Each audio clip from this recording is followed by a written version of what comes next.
Magandang gabi po sa inyong lahat, mga parishioners ng Immaculate Conception Parish dito sa Karangalan, mga mananampalatayang Katoliko na sumusubaybay sa ating doctrinal formation sa iba't ibang bahagi ng kapulungan ng Pilipinas. Muli po, magandang gabi sa inyo. Bago natin simulan ang ating doctrinal formation, maglaan po muna tayo ng saglit para sa ating panalangin. In the name of the Father, the Son, the Holy Spirit. Amen. Come, Holy Spirit, fill the hearts of your faithful, and enkindle in them the fire of your love. Send forth your Spirit, and they shall be created, and you shall renew the face of the earth. O God, who does instruct by the light of the Holy Spirit, grant us by the same Spirit that we discern what is right and ever to rejoice in His divine consolation through the same Christ our Lord. Amen. In the name of the Father, the Son, the Holy Spirit. Amen. So katulad po siguro sa mga nakita na ninyo na anunsyo, ang tema natin ngayon ay simula na ng ating pag-iisa-isa sa mga sakramento na meron ang simbahang Katolika. This evening, we will start with the first sacrament, and that is the sacrament of baptism. So, in this sacrament, we should be aware immediately that one of the effects of the sacrament of baptism is that we become children of God, and at the same time, we become members of the church. For that reason, that is the title. But again, the focus of tonight's doctrinal formation is about the sacrament of baptism. Let us go to the Catechism of the Catholic Church. In the compendium, point 252 asks this question: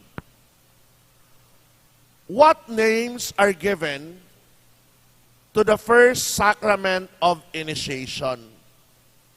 Now, if you would notice, if you're following the PowerPoint presentation, there is a number there, 1213 to 1216, as well as 1276 to 1277.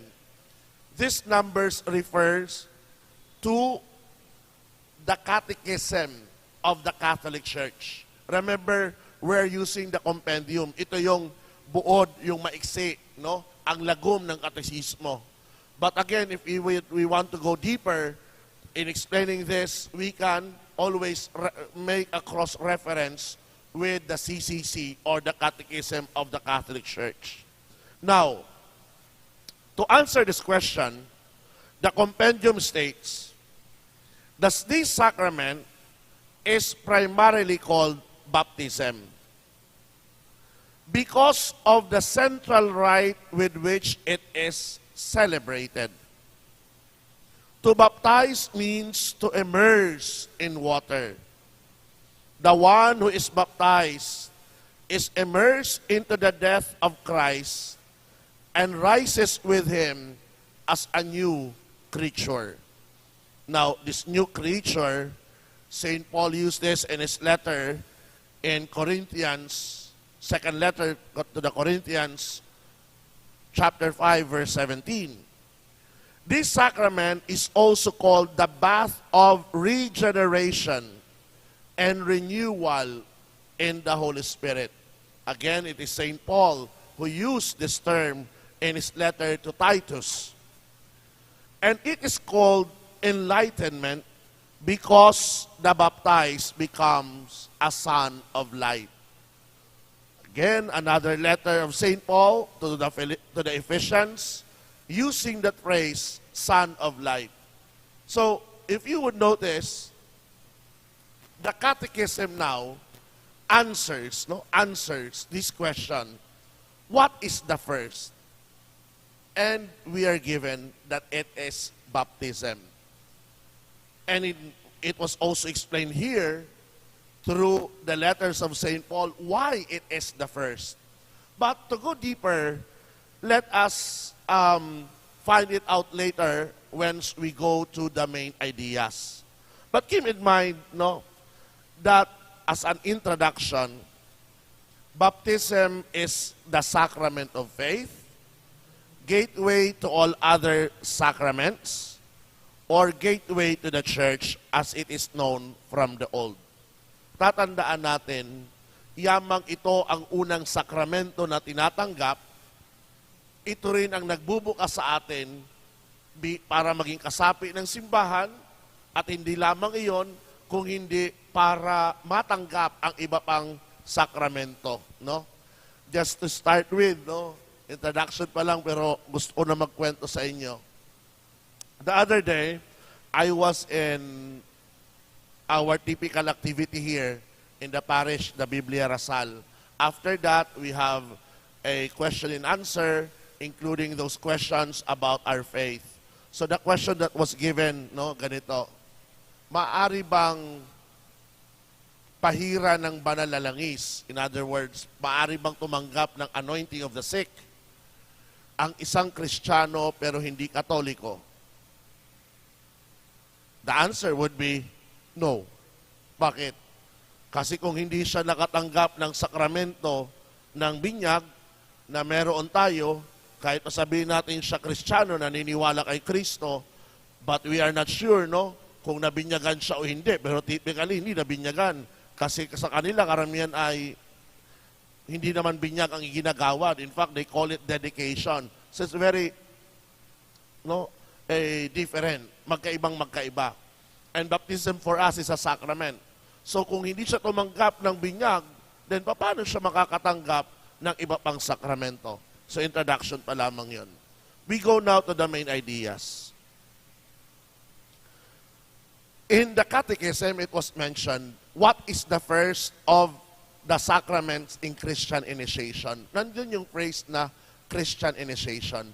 Remember that when we talk about the sacraments, the 7 sacraments are divided into 3. There is what we call the sacrament of Christian initiations, composed of baptism, confirmation, and Eucharist. And there is what we call the sacrament of healing, anointing of the sick, and confession. And then there is the sacrament of service, composed of matrimony and holy order. So, just to review, the sacraments of Christian initiation are baptism, which is the beginning of new life in Christ. While confirmation, which strengthens and completes that life. Nagsimula ka ng buhay na yun pero hindi pa pala kompleto. At ang kumpil rin ang nagpapatatag. Third is the Eucharist. What does the Eucharist do? The Eucharist nourishes us with the body and blood of Christ in order to unite us to Him and to transform us until we become identified with Him. So given this, now let us just focus first on baptism, because later on we will also study confirmation as well as the Eucharist. So the word baptism, what does it mean? Second point in the main ideas.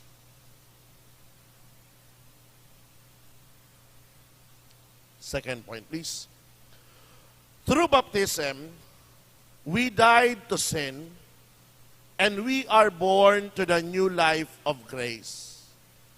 Doon pa lamang, binibigyan na tayo kagad ni San Pablo kung ano ang binyag. We died to sin, we are born to the new life of grace. I'm not sure if you, sabi nga natin, if you would recall, when we started talking about Christian celebration, in general, the sacraments. Sacraments have or carry with it a physical manifestation of that grace. Pinapakita para masaksihan talaga ng biyaya ng Diyos na tatanggap ng tao. So, anong nangyayari?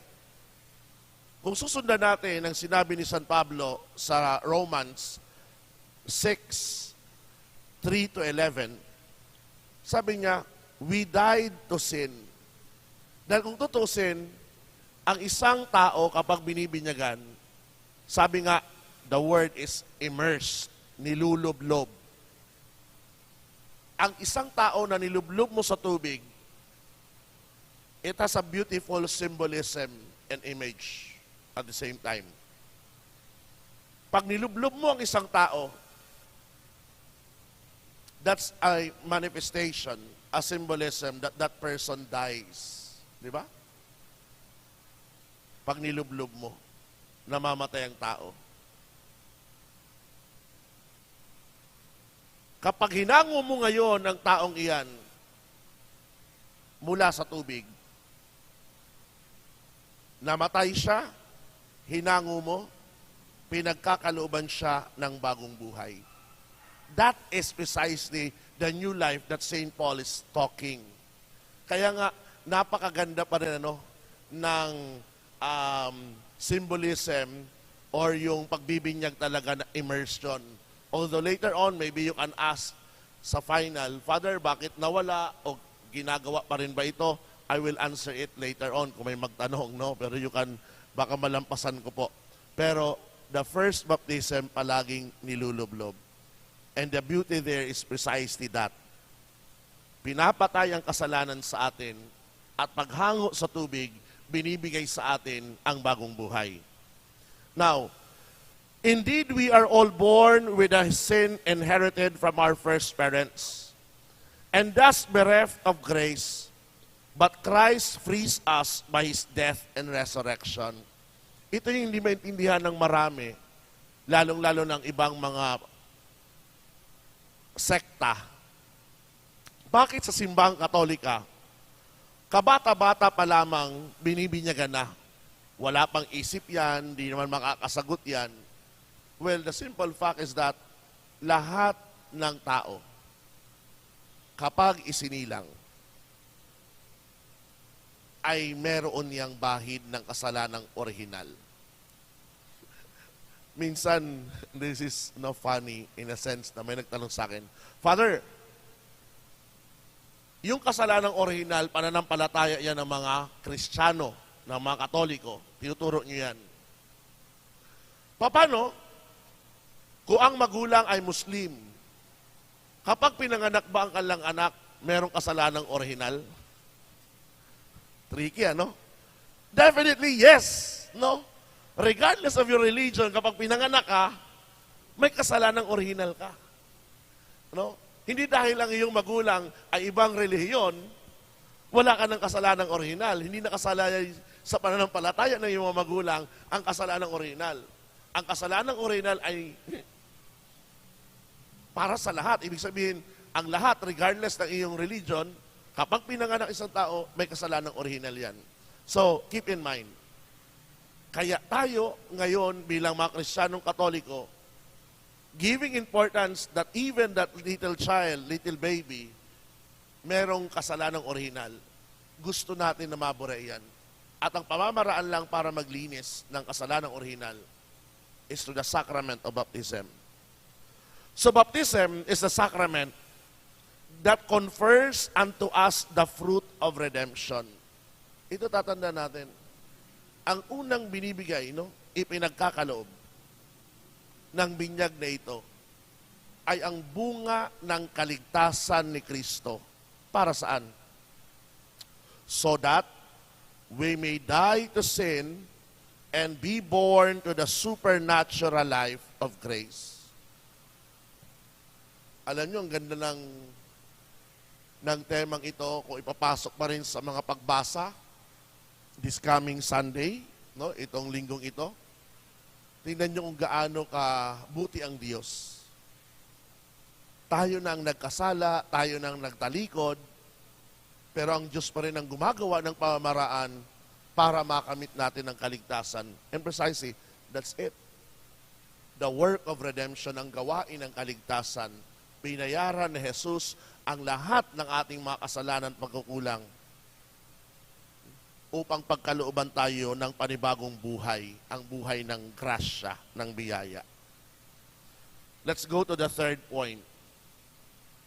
So having understood the meaning of the baptism, so what it is precisely? Ano ito? Let me go to the sacred scripture. Sa banal na tipan, mismong si Jesus ang nagsabi, "Go therefore and make disciples of all nations.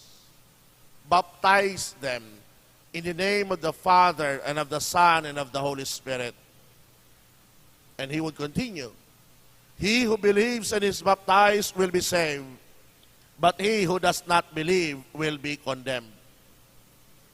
Coming from the scripture, listening to the words of Jesus, una agad may maliwanag sa atin. The sacrament of baptism is a command coming from Jesus. Utos mismo ni Jesus na magbinyag. Dahil dagdag niya nga, ang sino mang manampalataya at magpabinyag ay maliligtas. Subalit ang hindi manampalataya at hindi magpabinyag, definitely, ay parurusahan. So what is baptism? Baptism, first of all, is a commandment from Jesus. A command that everyone be baptized. But going further, baptism is the sacrament instituted by Christ. Siya mismong nagtatag, which makes us His disciples and which regenerates us to a life of grace. Hindi lamang inutos ni Jesus, ang binyag rin itinatag ni Jesus. Para saan? Para tayo ay maging alagad niya at tayo ay mapagkalooban niya ng mga biyaya na kanyang natamo nang siya'y nagpakasakit, namatay at muling nabuhay. Baptism is the basis of the entire Christian life. So kung sayo, what is the basis? Bakit basis siya? Kasi nagsisimula lahat talaga sa binyag. Kaya kung maririnig nyo, the catechesis of John Paul II, the catechesis of Benedict XVI, even the catechesis of Francis, kapag binubuksan nila ang tema ng binyag, they will always go to asking, no? Look for your baptismal date. Make that date of your baptism special.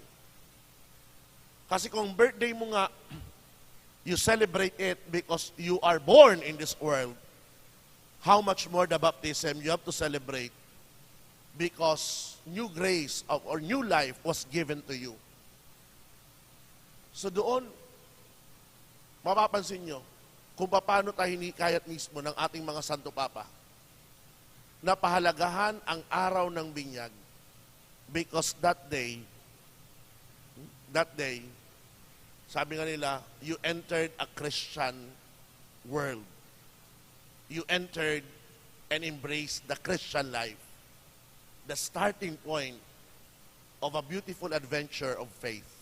Okay? Next, the gateway of the words, I baptize you in the name of the Father, the Son, and the Holy Spirit. So ito, tandaan nyo palagi bilang mga lingkod at mga mananampalataya. Lahat ng sakramento, sabi ko, what is common to them for their validity, dapat merong matter, dapat merong form, dapat merong minister. Ang binyag, ang kanyang matter, water. Ang kanyang form ay baptize you in the name of the Father, the Son, and the Holy Spirit. Sino ang mga minister? The ordinary ministers of the sacrament of baptism, bishops, priest, and deacon. But the extraordinary minister of the sacrament of baptism, ibig sabihin, yung maaari rin magkaloob nito, anyone. As long as ginagawa niya ang gusto ng simbahan and in the case of emergency. Limbawa, ikaw ay nagtatrabaho sa ospital, Nagkataon na ikaw nasa ER, nurse. Tapos, may manganganak. Lumabas ang bata. Alam ng doktor ng batang ito, in a few minutes, mamatay. Sinabi sa inyo. Kung ikaw ay katoliko doon, immediately you can say and ask the doctor's permission, no? Para ano lang, katoliko naman nanay, you have the obligation, binyagan ng batang iyon.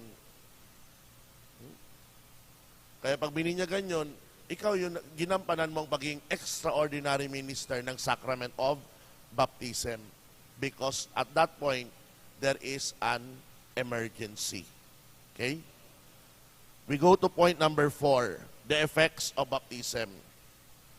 So ang binyag, kanina ko pa sabi sa inyo, may mga dinudulot sa atin. But let us just put it into a systematic order.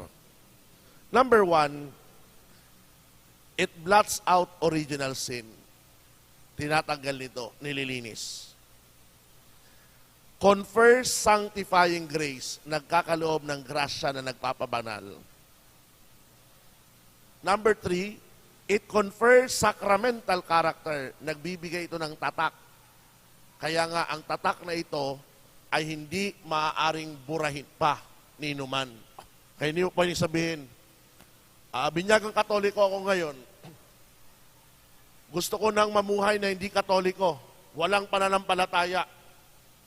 Babalik ako sa simbahan, ipapabura ko. Walang ganon. Kasi dala-dala mo na yan hanggang sa mamatay ka. Ng pagiging Kristiyano, hindi yan mabubura. In fact, sa kasaysayan nga, mayroong mga nag-attempt, no? May mga ritual pa silang ginawa, pagbubuhos ng dugo, just to remove ang pagiging Kristiyano, pagiging binyagan. You cannot remove that. That will remain forever. The same way, kapag tayo nabinyagan, at sabihin natin, nawala ang record mo, nawala ang binyag mo, nasunog, o nabaha,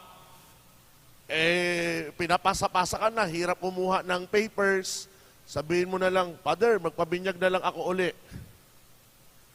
You cannot also receive dual baptism. Because baptism, once received, it's there. Hindi na pwedeng ulitin pa. No? Hopefully, naging klaro yan sa inyo. Letter D, it incorporates us into Jesus Christ. Bakit sinabi it incorporates us to Jesus Christ?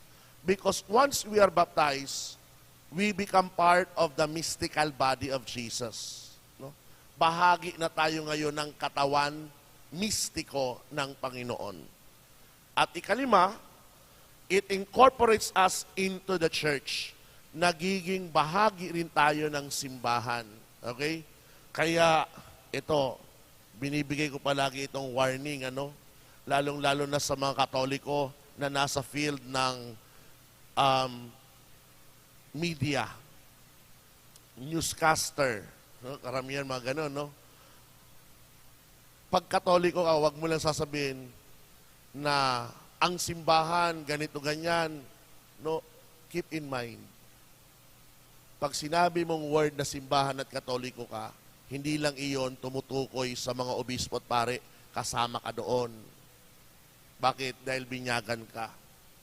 So, bakit ko binibigyan ng diin? Kapag sinisiraan mo ang simbahan, sinisiraan mo sarili mo because you are part of it. No? Kaya, oras bininyagan ka, that's the effect of it. Hindi na mawawala sa iyo ang pagiging binyagan, hindi na mawawala sa iyo ang pagiging bahagi ng katawan ni Kristo. So you are part of the church whether you like it or not. Binabanggit ko lang po ito kasi ganun maririnig nyo sa maraming mga tagapagbalita sa atin, mga newscaster, pag binabanatan ng simbahan, akala mo hindi Katoliko, Doon sa mga alam nyo na hindi talaga Katoliko, maybe they have their own reason, But if you're a Catholic, please be aware na kapag tinitira mo ang simbahan, tinitira mo ang sarili mong tahanan. Okay? At least, nagbigay ako ng paalala sa mga nais rin maging newscaster later on at nasa field ng media. Number 5, main ideas. Is there a necessity of baptism? Meron ba talagang kahalagahan na magpabinyag? No? Now, ang sagot diyan clearly, meron. Bakit? Baptism is indispensable for salvation. Napakahalaga ng binyag para sa kaligtasan. Kung wala ang binyag, paano ka maliligtas? Bakit kaya kong sabihin ito? Dahil mismong si Jesus nang nangaral, and we can get it from the Gospel of John, anong sabi niya? I tell you most solemnly, unless a man is born through water and the Spirit, he cannot enter the kingdom of God. So muli, hindi po yan gawa ni Father Mark, gawa ng obispo. Yan po ay mismong turo ni Jesus na pinaparating lang sa atin na para maligtas, ang una baitang ay ang pagpapabinyag. No, dito isisingit ko na pangaral na rin sa mga magulang. Huwag niyo pong i-delay ang binyag. Kasi kung ganun pala siya kahalaga para sa kaligtasan, at kung may mangyari sa bata at hindi nabinyagan, I assure you, when judgment comes, pananagutan nyo ang pagiging irresponsable na hindi nyo napabinyagan ang inyong anak sa pinakamaagang panahon. In fact, kapag bubuksan natin ang mismong batas ng simbahan, the Code of Canon Law, nakalagay doon, the earliest time possible. Sabi ang mga instruction, no? Earliest time. Bakit? Kasi baka magkasakit, baka mapahamak ang bata. Huwag nating sundan mga Pinoy yung ito gaugalian kasi ito ng mga incheck. No? Ayaw mo kung alam nyo yan. May ugali kasi mga incheck na bagong pabinyagan ng kanilang mga anak o bagong kailabas ng bahay. That's the reason actually. Dapat 1-year-old ang bata. Hindi nilalabas ng bahay yung traditional Chinese Buddhist mindset. 1 year bago ilabas ng bahay. Ngayon, kung hindi mo pwede ilabas, ibig sabihin, mapapabinyagan mo lang yung anak after 1 year. No? That's their thinking and mindset. Ganun din, huwag natin gawing dahilan na, ay Father, wala kasing pampabinyag. Actually, iniisip natin pagbinyag, maghanda, magpakain, magpainom. You know, tanggalin natin ang isip na yan. Kasi, ang mahalaga talaga kaligtasan ng bata. You do not actually need na magpainom ka. Kayabangan lang yan. No? Ewan ko, tayong mga Pilipino, mahilig magyabang.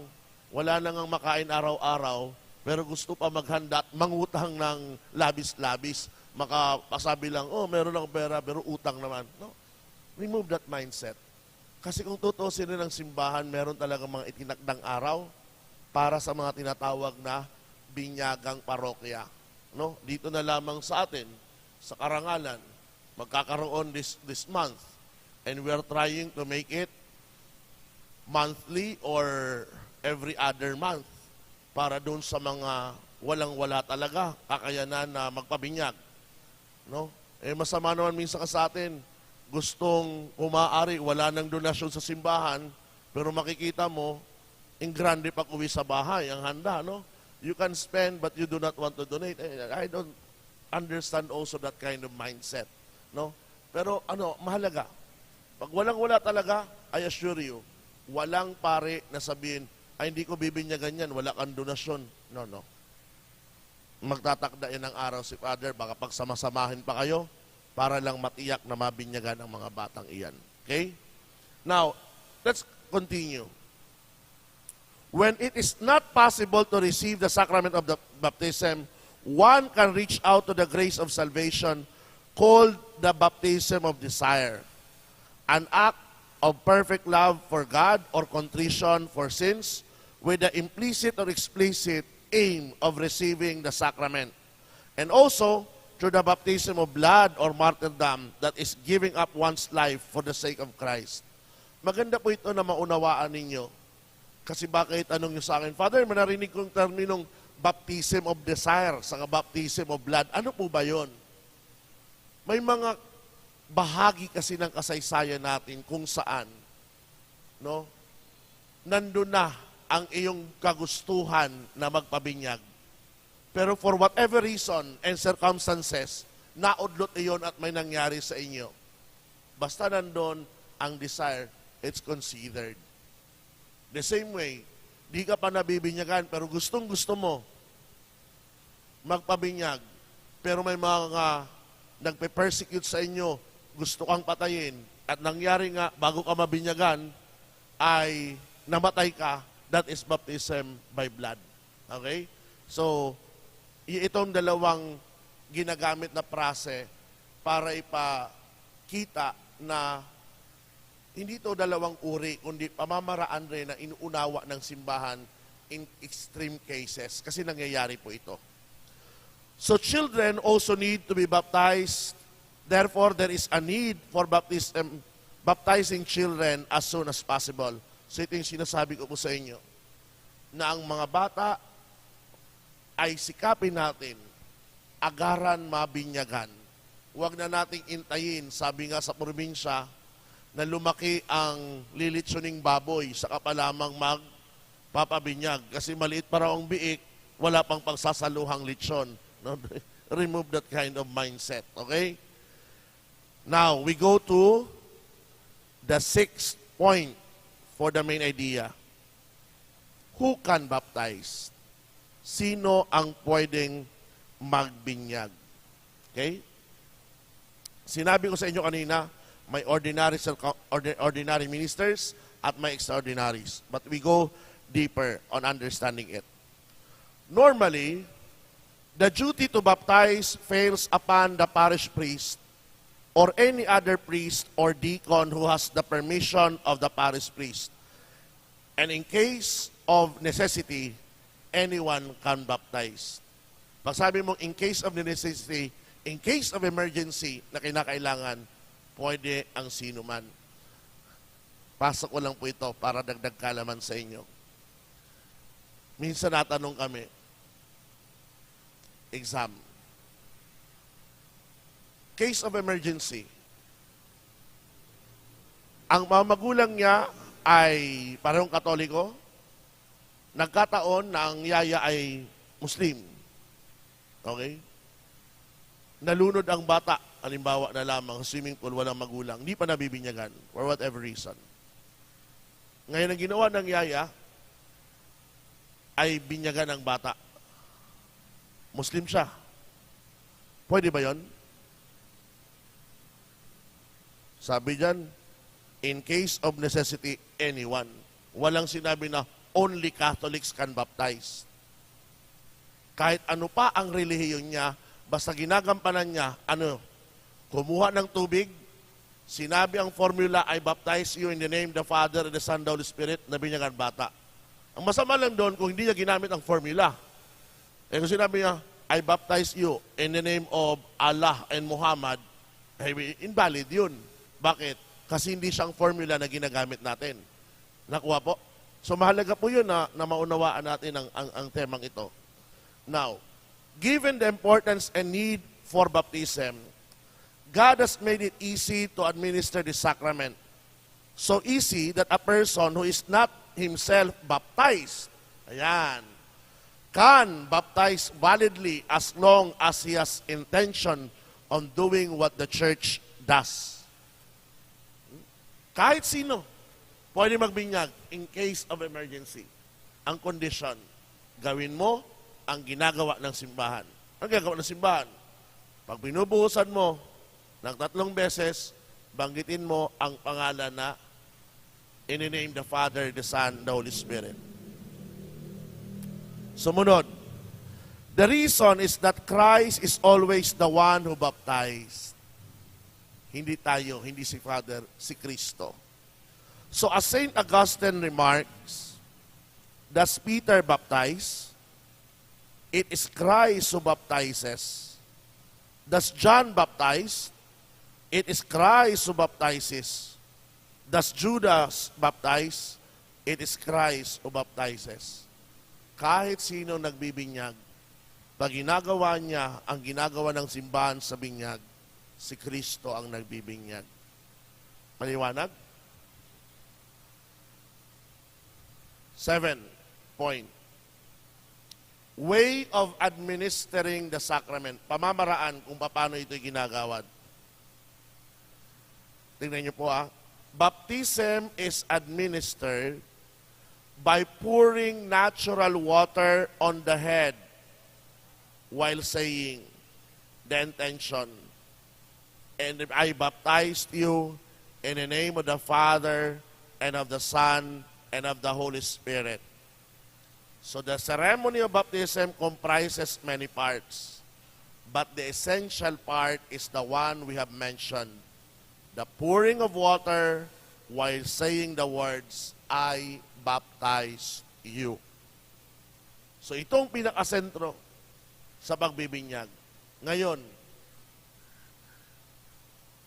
we go to the matter. Ang sabi dyan, natural water. Di po ba? Tanong, pwede ka bang gamit ang ice? Yellow. Huwag mo namang ibuhos ang yelo, no? Kami natural, patunawin mo na lang muna. Alam mo, minsan may mga pilosopo talaga Father, wala talaga kasi walang tubig pero may wine. Pwede ba wine? Sabi, natural water.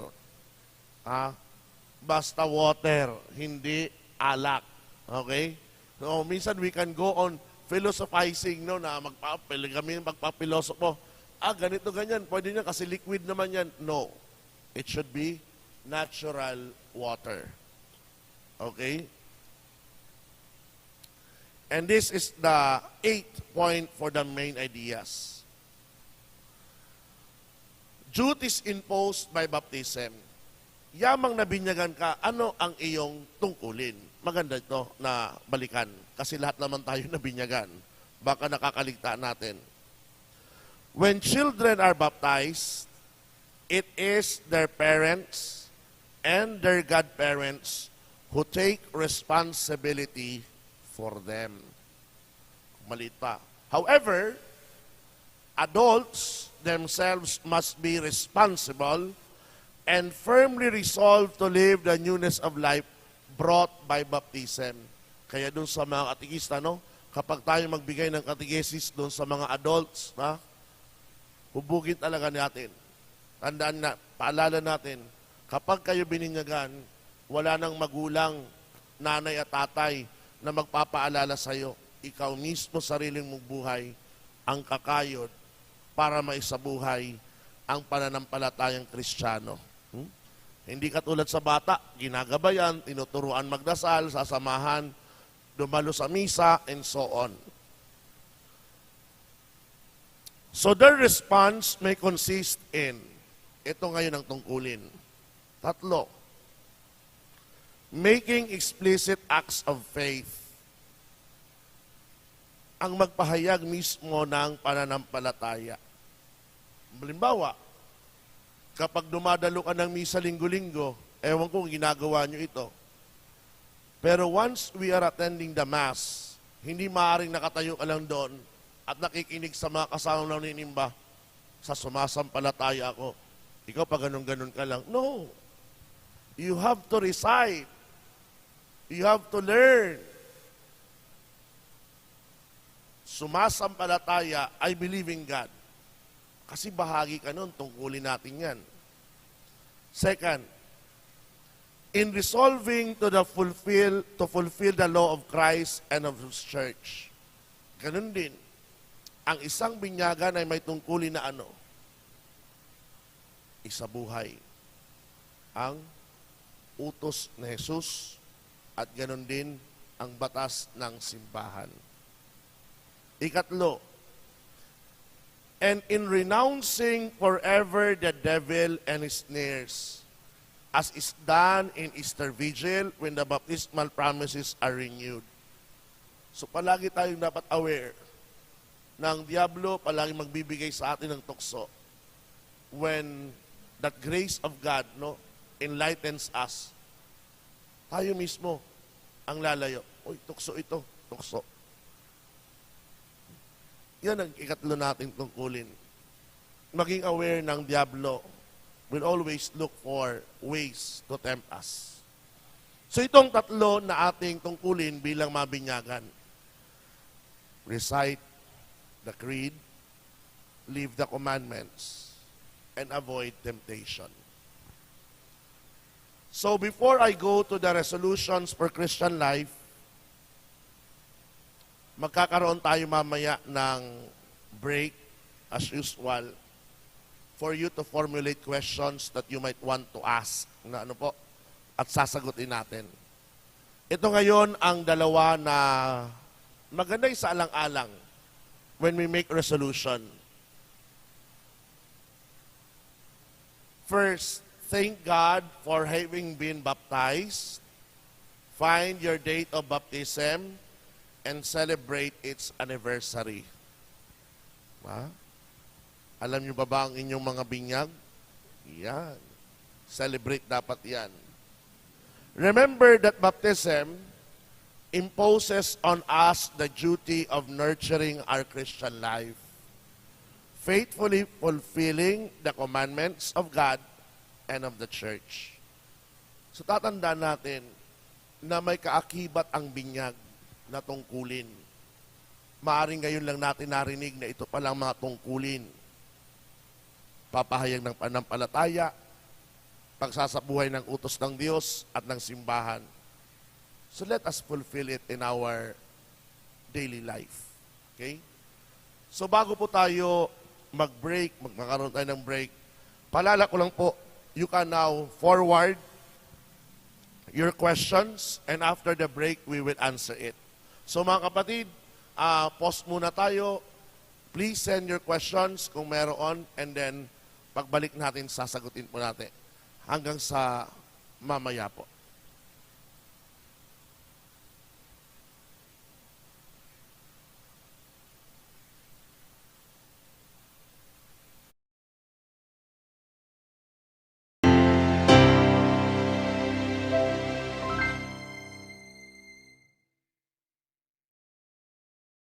Balik po tayo sa ating question and answer portion ngayong gabi para sa doctrinal formation natin.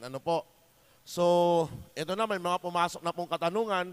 Isa-isahin po natin kasi normal po habang sumasagot ako, may mga pumapasok pa rin para mabawas-bawasan. So, itong unang tanong, wow. Ikaw po ba, Father, as a priest, tumanggap ka rin po ba ng tonsure? Sabi po kasi sa theology subject namin, lahat ng priest meron daw po noon. So, mismong ang tanong mo, doon ko kukunin ang sagot. Noon. Ang priest noon. Hindi pa naman siguro ako pari noon, di ba?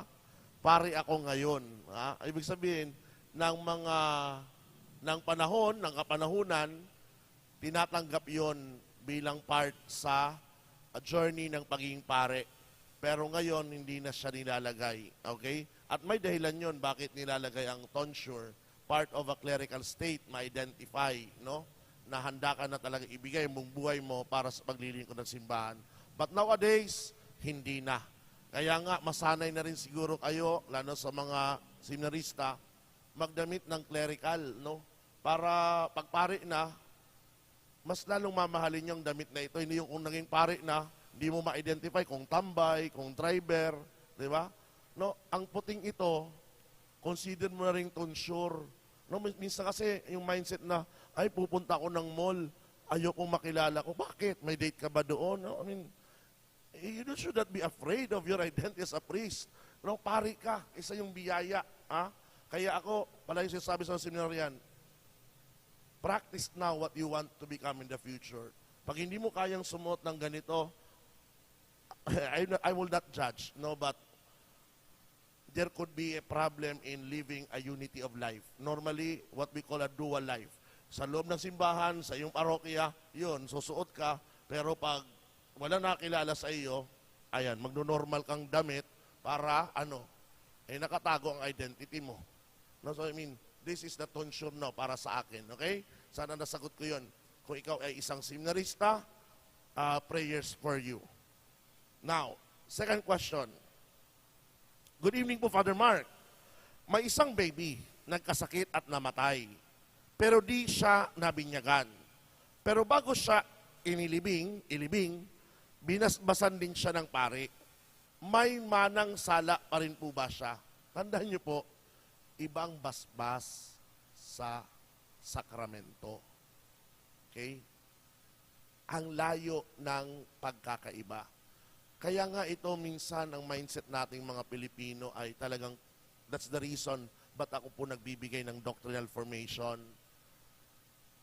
Para mamulat po kayo sa katotohanan that sacraments is different from blessing. Ito pa, hindi dahil nawisikan ka ng holy water, nabasbasan ka na. Nawisikan ka lang. Ang basbas talaga is the prayer na kaakibat noon. No? Kaya minsan hindi ko talaga maintindihan, ang hilig natin sa tubig, mabasbasan, pero hindi mo naintindihan ang dasal para sa iyo. The same way, nagbasbas ako ng bahay, paglabas ko, Father, pwedeng isabay mo na lang wisikan itong sasakyan. Wisik lang naman. Alam mo, pag sobrang kulit, sige na lang. Ang hirap kasi magpaliwanag sa mga makukulit, no? Pero kung nakikinig ka ngayon, there is a blessing for the house, consists of a prayer, the gospel, no, normally may gospel talaga yan. And there is another blessing, a formula for sasakyan. Iba rin po yung mismong binyag. Okay? Sana po nasagot. Nabinyagan din po siya, ang sagot po doon, hindi po. Nabasbasan po siya. Kaya may manang sala, hindi po nawawala iyon. Sana naging klaro.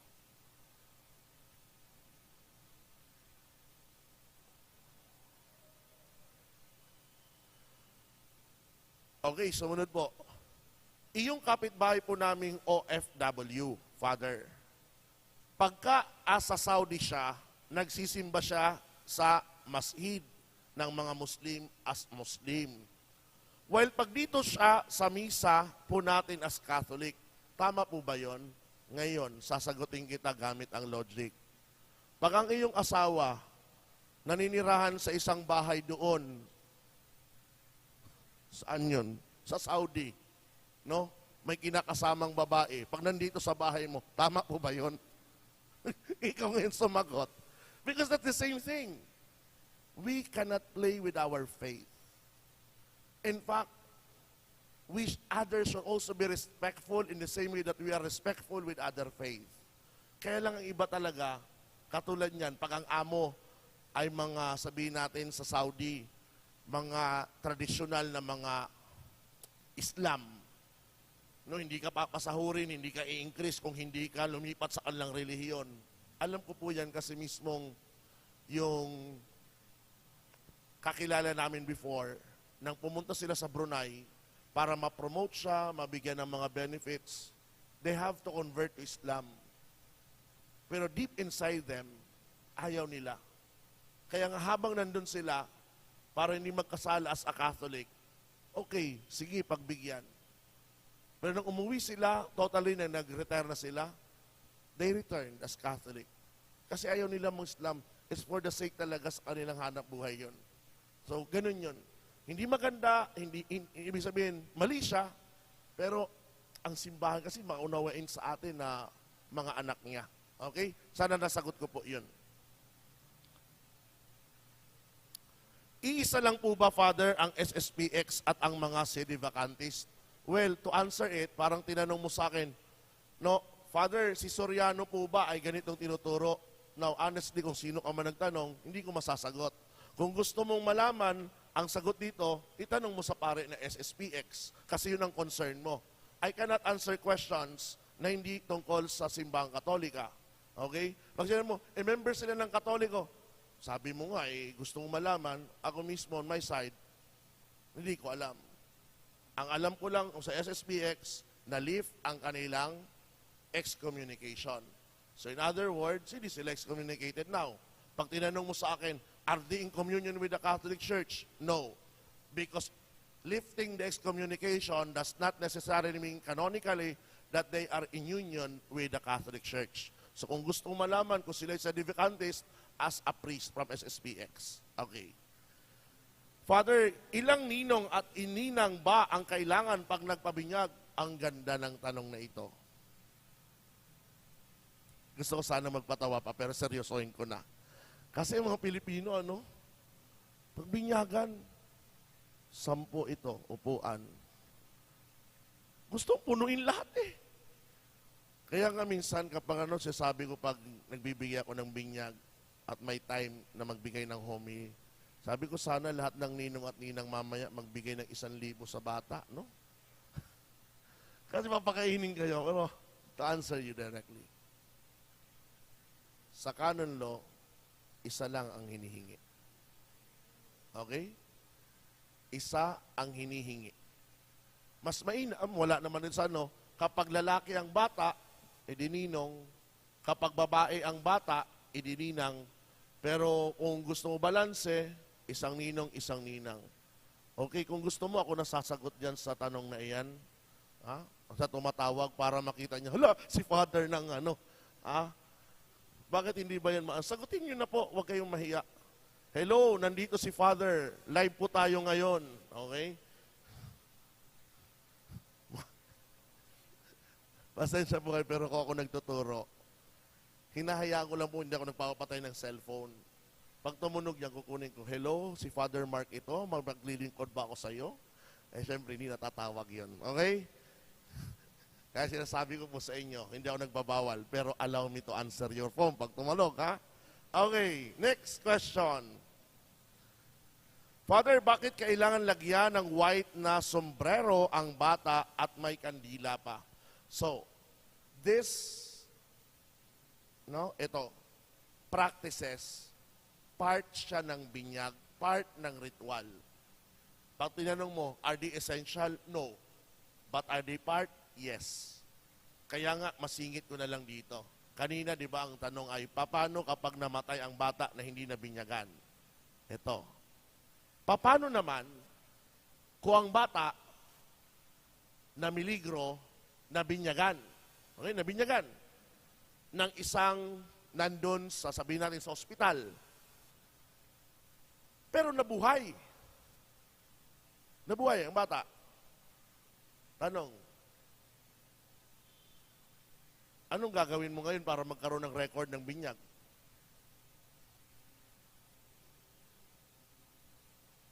Ayan ang mas magandang tanong. Walang nag-isip nun, Di ba, nabinyagan?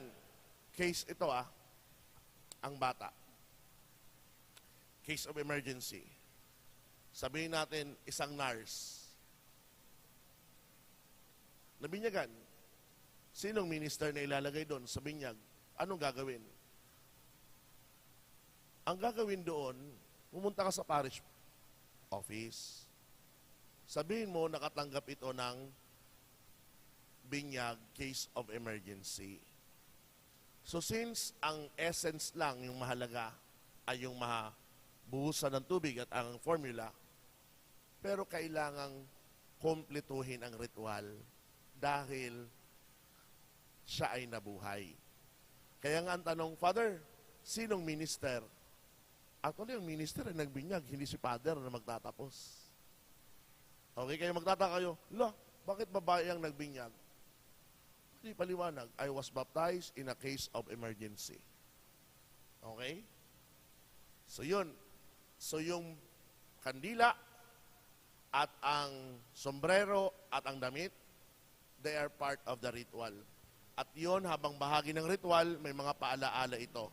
Katulad ng, ang damit pambinyag ay tanda ng ganito. Ang ilaw na ito ay tanda ng ganito. So, nandun yan sa ritual. May mga paliwanag yan doon. Kaya part siya. Okay? Sunod po.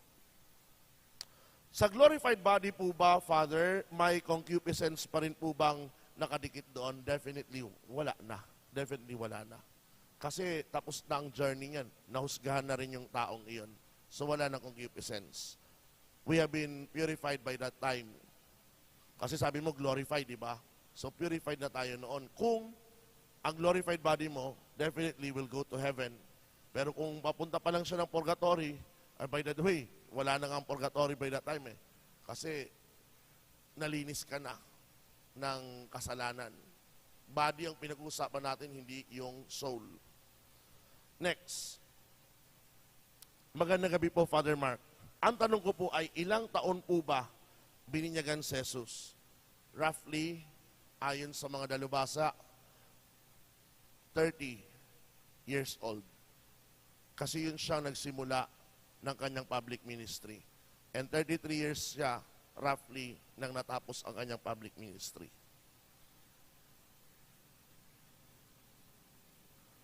Father Mark, in according to our formation, baptism gives us the right to proclaim the Word of God. How about if baptism is done in religion, believing that Christ is just prophet? Is there a need to be baptized in the Catholic rite? Meron noon allowed na lektor, ano yun? Sandali haba kasi ng tanong niya. According to our formation, baptism give us the right to proclaim. No. Tandaan mo, isa sa mga tungkulin na natin sa binyag ay yung pakikiisa natin sa tatlong gawain ni Kristo. Prophet, King, and Priest. Okay? As prophet, we proclaim the Word of God. As King, we administer, we govern. As priest, we sanctify. Ang tanong dito ngayon, how about if the baptism is done in a religion believing that Christ is just a prophet? Is there a need to be baptized in the... Definitely. Definitely. Kung hindi mo kinikilala si Jesus, unang-una na Misayas, na Lord, you have to be baptized again. No? Kaya nga, di ba, sa binyag, isa sa mga scrutiny bago ibubuhos. Sumasampalataya ka ba kay Jesucristo, iisang anak ng Diyos, Panginoon nating, di ba, gano'n na, kukumplituhin mo yun. Dapat bahagi yun ng panampalataya mo. Kaya nga, lalo na sa adult baptism, hinuhubog sila ng mga katikista. So definitely po. Meron noon allowed nagliktor sa street mass. Elector lang naman, magbasa eh. Hindi naman siya sinabihan na mag-homily o ano paman. Kasi pag walang choice na lang minsan, pwede magbasa, no? One case lang naman yun. I mean, walang masama. Pero pag sinabi mo nang naging regular na siya, that's another thing. Father, sabi po ng kapitbahay naming evangelical, kahit daw po hindi pari, ay may authority to cast out demons. Totoo po ba yun? Yes. Yes. May mga, hindi naman authority. I don't like to use authority. But I would say that even other Christian denomination, they have members who have gifts to expel demons. Gift yun. Sa ating kasi, hindi lahat ng pare pinagkalooban ng gift. Pero pwede ang sino mang pare pagkalooban ng authority ng obispo. Kahit wala siyang gift to exercise, but he has the faculty and authority coming from the bishop, so sumusunod ng demonyo, takot pa. Okay? Yun ang pagkakaiba. Bakit po walang amen sa dulo kapag sinabi mo ang I baptize? Meron po. Merong amen doon. At ang dapat niyang sumagot noon ay mga magulang. Ang problema, minsan mga magulang, audience, lalo ng mga ninong at ninang, meron po yun. Ang wala pong amen, ito, Our Father sa misa, walang amen doon. Galing pa lang kanina nagmisa, ang lakas-lakas pa ng dalawang kasama kong EHMC, buti hindi taga rito sa atin. Amen, nag-amen. Walang amen sa Our Father ha, inside the Mass. Sunod po. Ano to? Legit ba ito? Legit po bang tanggapin natin as Catholics ang anointing of the sick from Eastern Orthodox priest? As long as the Eastern Orthodox priest is in communion with the Western Church, yes, in communion. Pero kung hindi naman in communion, pero wala ka nang makita pa, yes, pinapayagan. May document po noon. And it was given to us way back in the seminary.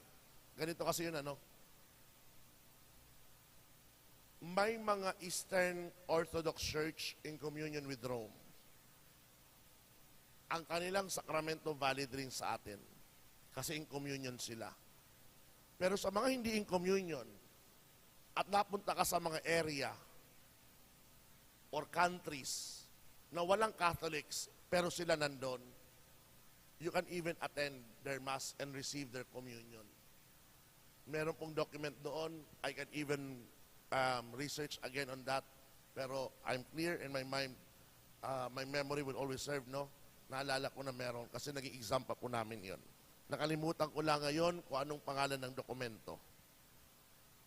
Father, bakit po kayo nagbe-bless ng grapes along with other sacramentals? Para saan po bang grapes? Itanong niyo po dun sa nagpa-bless. Kasi nagpa-bless po siya dahil meron naman sa ritual ng blessing ng grapes.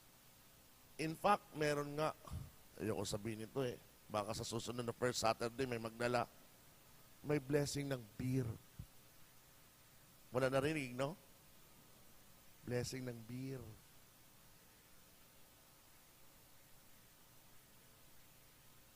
Meron yun. Marami actually po sa old rite na gamit, may mga blessing po sa iba't ibang inumin, pagkain, prutas, binibless po yon.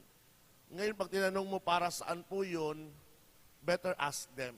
Kasi ayoko pong mabuksan ang temang iyon at ang iba na hindi handang mapakinggan ng bakit binibless yun, baka magpanik. So, mas maganda, prudence, itanong nyo po doon sa nagpapabless and they will explain you why. Okay? Ibig sabihin, first Saturday, dadalo ka dito. At magdala ka ng grapes. Father, valid na sacramental po ba ang incense stick? Ito po ba yung mga gamit ng Chinese? Kung gamit mo siya ng Chinese ay hindi. At normally, itong sasabihin ko po sa inyo, ang insenso po natin kapag binabasbasan, dapat may kasamang ginto at may kasamang mira. Kasi ang ritual nila, dapat nandun ng tatlo. Kaya yan, pinapabasbasan during Epiphany. Mas maganda doon.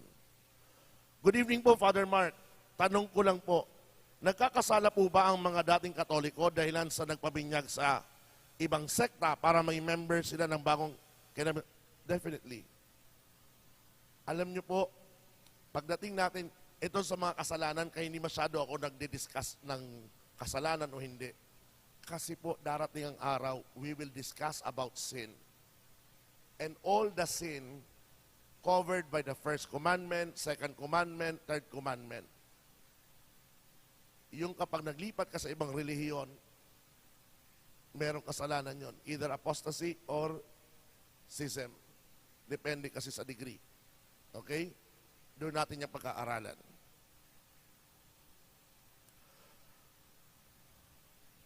Kapag ang isang tao ay nabinyagan ng Katoliko at nang tumanda ang iba ng sekta, pwede po ba siya magtanggap ng isang sakramento gaya ng First Communion? Pwede kung magbabalik loob siya. Confession in public, profession of faith. Pero kung hindi siya nagbalik loob sa simbahan, hindi kagad siya pwedeng tumanggap ng ibang sakramento. Good evening po, Father. Pwede po isabay ang confirmation at baptism ng pare? Yes, ginagawa ko po yan. Lalo na kapag adult. Kasi sa adult, pag sabi adult, sa batas dito ng simbahan sa Pilipinas, 12 years old and above, dahil may isip na yan, pwedeng isabay ang binyag at ang kanyang kumpil. Sunod nga nun, pag nasa loob pa ng misa sa Easter Vigil, pati First Communion, doon na ginagawa. Last question. Bakit po, Father, sa iconography, triangle po ang halo ng God the Father, signifying the Holy Trinity? That's it. No, ang simbolo ng banal na santatlo ay triangle. Okay, actually, equal sides pa yon, equal ang angle to precisely symbolize the Holy Trinity. So, ayan po mga kapatid, ang mga katanungan ngayong gabi. Sana po ay nakatulong sa inyo na lumalim ang inyong pananampalataya, kaalaman sa sakramento ng binyag. So hanggang sa susunod po, ay magkita-kita muli tayo at bago tayo magwakas, magpasalamat tayo. In the name of the Father, the Son, the Holy Spirit. Amen. Hail Mary, full of grace, the Lord is with you. Blessed are you among women, and blessed is the fruit of them, Jesus.